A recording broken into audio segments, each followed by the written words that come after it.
ব্যতিক্রম জিনিসটা শেখার জন্য এক্সেপশনাল ক্যাটাগরি যারা করে, আমাদের দেশে রিভিউ আছে।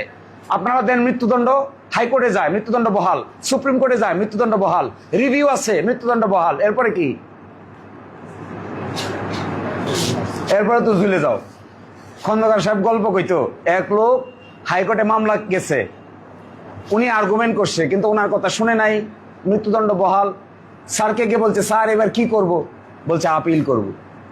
আপিল করছে, 8 বছর পরে আপিলেও মৃত্যুদণ্ড বহাল। বলে স্যার এবার কি করব? বলে রিভিউ করব। 6 মাস পরে রিভিউ পিটিশন খারিজ। বলে স্যার এবার কি করব? বলছে আল্লাহর নামে ঝুলে যাও। ঝুলে যাও কয়ে বসে থাকে নাই, বলছে আমি তোমার জন্য একটা কিউরেটিভ পিটিশন দায়ের করব। দেখেন, কিউরেটিভ পিটিশন, এটা বাংলাদেশের ইতিহাসে দ্বিতীয় কোনো আইনজীবী খুঁজে পাবেন না কারো সাহসে কোলাবে, যে একটা রিভিউ পিটিশন ডিসমিস হয়ে যাওয়ার পরে আর একটা কিউরেটিভ পিটিশন ফাইল করা যায়। এরকম বীর পুরুষ বাংলাদেশে খন্দকার মাহবুব হোসেন ছাড়া আর কারো মাথায় এটা আসবে না। গিয়া একটা কিউরেটিভ পিটিশন ফাইল করেছে, আমাকে বলে তুমি কিউরেটিভ পিটিশন ড্রাফট করো। আমি বললাম কিউরেটিভ পিটিশন কি? বলছে আমি যা কইছি খালি লেখো। কিউরেটিভ পিটিশন বলে ভারতীয় জাজমেন্ট দেখো, Indian judgement.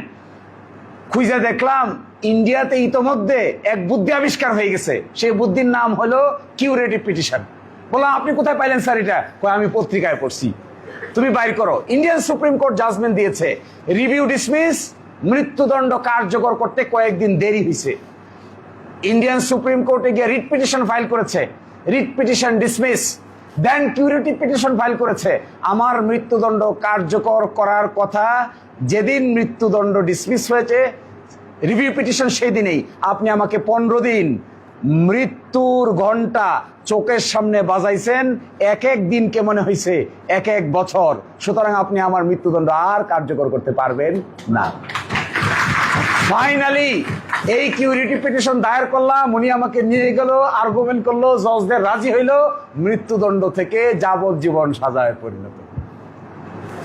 This is something really interesting. আমার জিন্দেগিতে খন্দকার সাহেব আর ব্যারিস্টার আব্দুর রাজ্জাক সাহেবের উকালতির যে ফ্যাশন, যে নমুনা, যে মুনশিয়ানা, যে সিদ্ধান্ত নেওয়ার ক্যাপাসিটি আর যে ব্যক্তিত্ব বোধ দেখেছি, আমাদের কাছে মনে হয় এরকম ব্যক্তিত্ব বোধওয়ালা আইনজীবী এই দেশে যদি বারে বারে প্রতিষ্ঠিত হতো, বাংলাদেশে আইনের শাসন অটোমেটিক প্রতিষ্ঠা হয়ে যেত।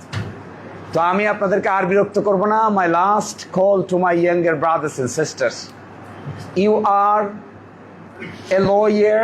Do not consider you are an ordinary lawyer. Try to be exceptional one. Do not be an ordinary lawyer. Ordinary lawyer যদি আমরা হই, তাহলে আমাদেরকে মানুষ মূল্য দিবে না, মানুষ আমাদের কাছে আসবে না, মানুষ তার শান্তির কেন্দ্রবিন্দু মনে করবে না। কিন্তু যদি এক্সেপশনাল লয়ার হওয়া যায়, আমার ধারণা এই এক্সেপশনাল লয়ার হতে পারলে আপনারা এক বিরাট নতুনত্বের সন্ধান দিতে পারবেন। তার মধ্যে এই কাজ করতে গেলে প্রথম কাজ, 1 নম্বর কাজ হলো, দয়া করে আইনের আলাপ ছাড়া আপাতত 5 বছর বাড়তি কোনো কাজের সঙ্গে নিজেরে জড়িত করেন না। 1।